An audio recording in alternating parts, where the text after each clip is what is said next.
Bonjour et bienvenue dans la météo du Bitcoin du jeudi 1er août 2019. 1er août, le jour idéal pour s'inscrire sur Patreon. À condition que vous ayez bien inscrit au moment de votre entrée, que vous allez être facturé prochaine facture le mois prochain et non pas dans 10, 15, 20 ou 50 minutes. Il faut savoir que les factures c'est le premier du mois, donc il faut attendre quand même que Patreon est bien considéré qu'on soit un nouveau mois. Je ne sais pas s'il y a un petit décalage horaire, si ça va arriver dans la journée, généralement milieu de journée. Sur ce, regardons un petit peu la météo du Bitcoin et donc se concentrer sur le Bitcoin exclusivement. Avec un petit clin d'œil, enfin un petit repérage en weekly pour voir la donne. C'est pas joli, hein, on voit toujours ce M gigantesque en weekly. Je pensais pas qu'on le verrait avant un bon gros rebond. Il y a possibilité éventuellement de chasser ceux qui ont short ici, mais n'empêche qu'il va y avoir pas mal de combats. Comme on peut voir, on est en dehors de la valeur sur le long terme. On est dans la période sombre là. Et on a des méga trous ici dans la zone qui ferait sens de revisiter dans les mois à venir. Cependant, dans la mesure où on n'a pas eu d'événement fondamental qui a poussé ça, ou en tout cas personne n'a été motivé par ouais, backed. C'est backed en ce moment, d'accord, donc dans quelques jours ils vont finir leur test. Est-ce qu'on est dans le sell de news? Mais qu'est-ce qui a motivé ça? Bon, bah ici il y avait le hack de Binance. Par ici, il y a eu Bitfinex qui se fait poursuivre par l'avocat de New York. D'ailleurs, le résultat va être donné bientôt. Dans tous les cas, c'est un petit peu topi, hein, ce M, on n'aime pas trop ça, surtout en weekly. Mais bon, quand même, 3 mois de montée. Est-ce qu'on n'est pas dans ce type de marché? Moi, ça me paraît un petit peu tôt pour dire qu'on est dans ce type de marché-là. Pourquoi un petit peu tôt? Parce que ce qui a poussé ce move et ce qui l'a enclenché, c'est le halving du BTC. Je crois que c'était 2016. Nous, le prochain halving, c'est 2020. Est-ce que là, on excite tout le monde, on chasse et on brise les cœurs une dernière fois pour faire une zone d'accumulation épique qui nous emmènerait dans... Enfin, épique, hein, qui nous emmènerait dans les proportions qu'on aime hein, et qu'on rêve hein, pour le Bitcoin. Proportions qu'on rêve et qu'on aime pour le Bitcoin, bah, c'est ce scénario-là, donc grosse zone d'accumulation, et ensuite, hop, ça s'envole. Et est-ce qu'un jour, le Bitcoin fera 200 000, 500 000, 100 000 dollars? Ça pourrait être le cas si notre zone d'accumulation ici était de quelques dizaines de milliers de dollars, ce qui paraît un petit peu fou, et l'avenir nous dira de quoi c'est fait, ou alors est-ce que c'est un simple rebond avant le grand finish? Personnellement, je ne crois pas du tout. Tant que les mineurs seront rentables à miner ce Bitcoin, et ben ce truc-là va exister. Il y a pas, et pour l'instant, ils sont larges. Ils sont larges, donc ça reste l'asset encore le plus sécure au niveau des crypto-monnaies. Sécure car rentable pour les mineurs. Donc ceci étant dit, attention quand même à vos culs à cause de ce M là, qui pourrait être un gigantesque bull flag, maintenant que je le vois sous les yeux, et il me paraît particulièrement pertinent. Hein, ça serait intéressant, un bull flag comme ça, qui nous emmènerait où si s'il était trade, donc là relativement de manière invisible. Donc là je vous donne un petit peu d'opium pour les Moon Boys.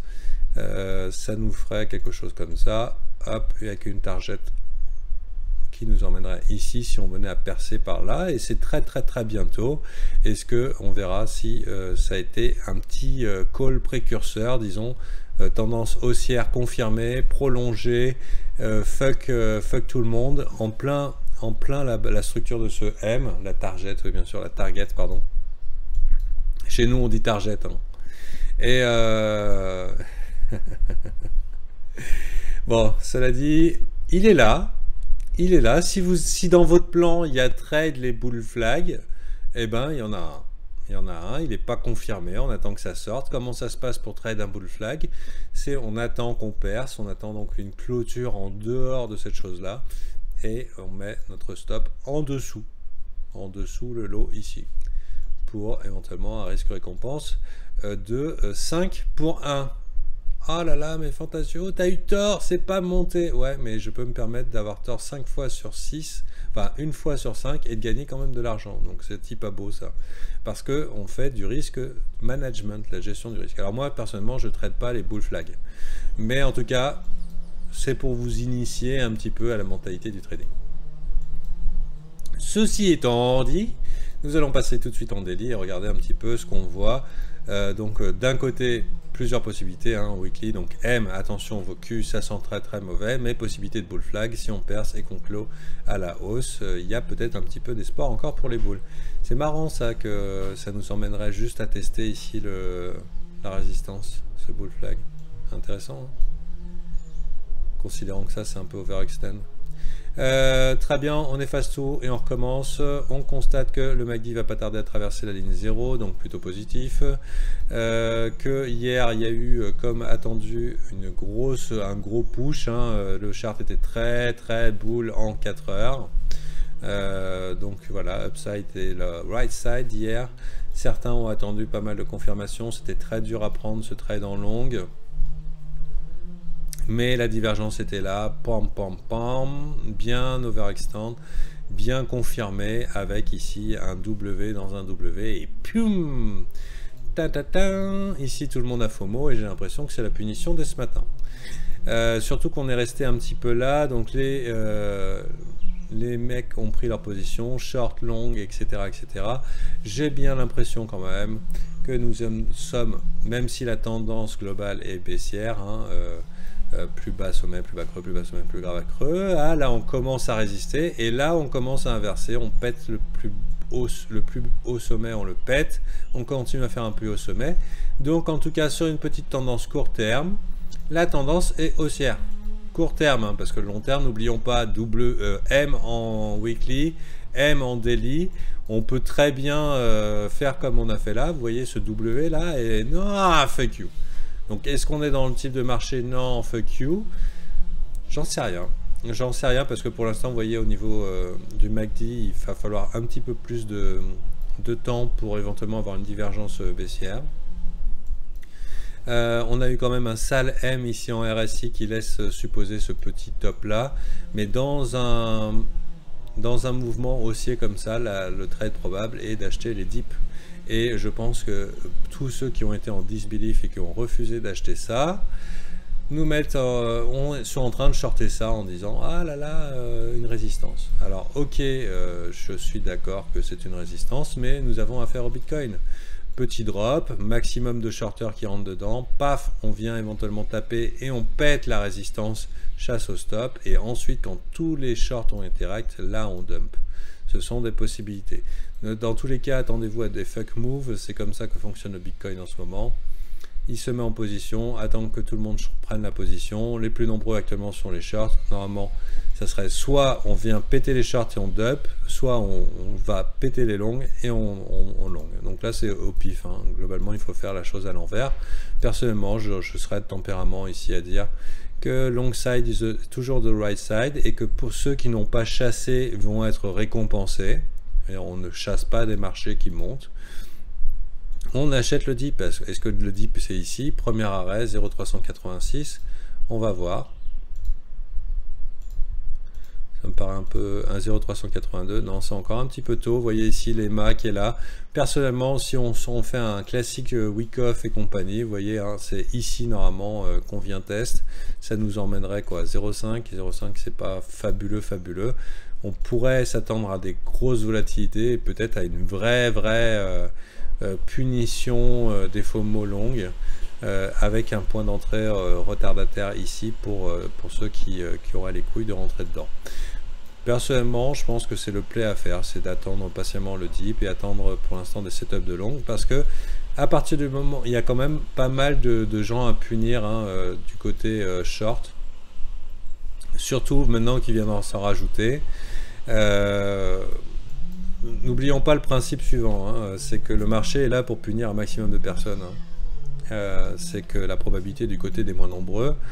Et quand tout le monde est en short depuis trop longtemps, qu'ils exagèrent, etc., au bout d'un moment, on les punit et après ils veulent revenir straight vers le bas. Ah non, short, ah non, ça va pas monter, short, parce qu'en fait, si tu veux, ils ont été programmés pour penser vers le bas là. Pour moi, ça fait sens qu'on vienne Là, on vient de réintégrer la valeur. On peut très bien revenir tag ici. Vous voyez les 12 000.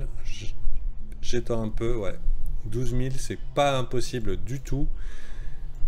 Dans une grosse zone de rechargement de short, on va voir un petit peu ça nous donne où. 11 640, 12 000, zone de rechargement de short, c'est pas une target irréaliste. Voilà. Tout dépend si on continue à faire des W, clac, clac, clac, consolidation, on continue à monter, clac, clac, clac, consolidation, on continue à monter. On va voir un petit peu comment ça se passe. Et peut-être que ça sera violent, que ça va ne prévenir personne et que tous ceux qui sont encore en disbelief ici, là, parce que là ça a été un peu le cas, choc et stupeur. J'ai remarqué que Bitcoin aimait bien faire le choc et stupeur, prendre les gens tellement rapidement que ah bah non, ah non, quand c'est que j'achète, ah non, je vais attendre le dip, ah là là là là, et après, ah, ça court, et au moment de la FOMO, pam, punition. Attention, donc volatilité relativement élevée, on va regarder en 1 heure comment ça se passe. Donc là actuellement c'est, il n'y avait même pas de divergence ici, hein. Il n'y avait même pas de divergence. Les shorts qui sont en train de pile en disant je vous l'avais dit ça va se casser la gueule, à mon avis ça va punir, hein. Je sais pas si ça va drop sérieux, mais à mon avis on peut s'attendre à une continuation de ce mouvement là. Donc là il y a un membre qui dit qu'ils ont pris profit, donc très bien, tant mieux pour vous.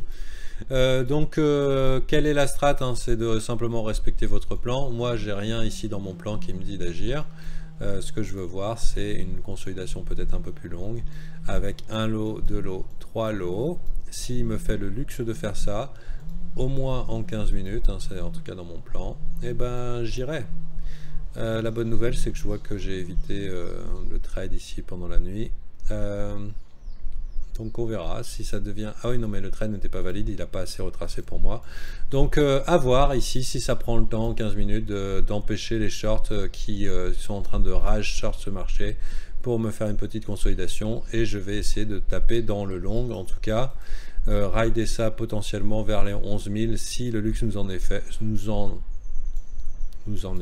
pas si c'est très français ça. Et à part ça, bah, si jamais ça vient à dégueuler ici encore et qu'on voit qu'on n'y fait pas, et bah, à force, bah, on va finir par la perdre, hein, cette résistance. Et dans ce cas-là, le projet 8500 et compagnie tient toujours. Mais pour l'heure, en tout cas, voir ces petits W un petit peu partout reste relativement positif. On appréciera aussi en daily la formation potentielle, si l'hésitation devient un petit peu plus grande, de voir un W. Et là, si on voit un W en daily qui prend bien son temps jusque milieu de semaine prochaine, etc., etc., peut-être dans un format un petit peu comme ça, là, ça serait bien bullish, ça. Ça serait plutôt pas mal ici, quelque chose comme ça. Et YOLO, hein, on a un vrai signal haussier qui me paraîtrait dans ce cas-là sérieux pour y aller un petit peu plus grosse boule et éventuellement appeler ses copains en se disant vous avez rappelé le bull flag en weekly, j'ai bien l'impression que c'est le cas les copains, ça vous dit de prendre un risque de quelques pourcents et peut-être vous installer ici 10% pour peut-être vous installer sur un gros accident positif de richesse comme dirait un certain youtubeur connu. Donc voilà, mais pour l'instant, n'oublions pas, hein, M, en plus là récemment un ancien de Goldman Sachs, j'ai vu ça dans le brief de Brian, hein, mon mentor, un ancien de Goldman Sachs qui dit que le Bitcoin n'en a pas fini. Bon, c'est les pires, hein, ça fait un petit information supplémentaire que le marché n'a probablement pas fini d'être puni. Donc à voir un petit peu comment ça se passe sur la durée. La Fed qui fait un petit peu, qui continue à tirer sur la corde, hein, comme d'habitude, au niveau du dollar, c'est pas très bull. L'information est tombée hier et on va attendre un petit peu que ça se tasse, voir la vraie direction que ça va nous donner. Donc sortez couvert, on va dire. Ça peut aller dans tous les sens, mais pour moi court terme, je vais essayer de chasser des longues. Et si jamais vous voulez chasser des shorts, la stratégie peut-être maligne, c'est d'anticiper les fuck moves, d'attendre que les shorts se fassent sortir. Voilà, clac. rentrer par exemple ici là sur un stop hunt avec une protection ici et prendre les profits rapidement. Pourquoi prendre les profits rapidement? Parce que si vous jouez contre la tendance, en tout cas la tendance à court terme, faut prendre les profits rapidement, parce qu'au moment où le marché a respiré et que l'argent re-rentre, le trade probable reste de buy the dip. On est passé d'un marché où la stratégie probable était de vendre les rebonds. C'est toujours le cas en long terme, mais en court terme, la stratégie probable est d'acheter les rebonds. Voilà, je pense que c'est bon pour un météo du Bitcoin. Elle était même un peu longue, 15 minutes, non, c'est parfait. Je vous dis à demain, et je vous rappelle donc cet après-midi, meilleur endroit pour découvrir le service VIP sur Patreon, CryptoFanta. Le lien est à la fin de cette vidéo. Puisque pour 39 €, vous pouvez avoir 45 minutes de live en plus, où non seulement je fais ce que je fais, mais en plus je l'explique et je vous apprends à le faire dans la création de votre propre trading plan. Et les gens en général sont contents. Est-ce qu'ils sont contents, les gens? Oui, non, peut-être. En tout cas, ceux qui sont contents ont écrit review VIP, ce qu'ils pensaient, et ceux qui n'ont pas été contents n'ont pas osé écrire. En tout cas, pour l'instant, il n'y a que des gens contents, donc tant mieux pour nous. Donc, ils sont contents, c'est merveilleux. Forever VIP, hein, c'est tout mon souhait pour vous. Et si vous démerdez bien, vous pourrez financer ça à coup de quelques trades bien placés tous les mois. Voilà. Donc maintenant, on va voir un petit peu les requêtes et puis c'est parti. À demain.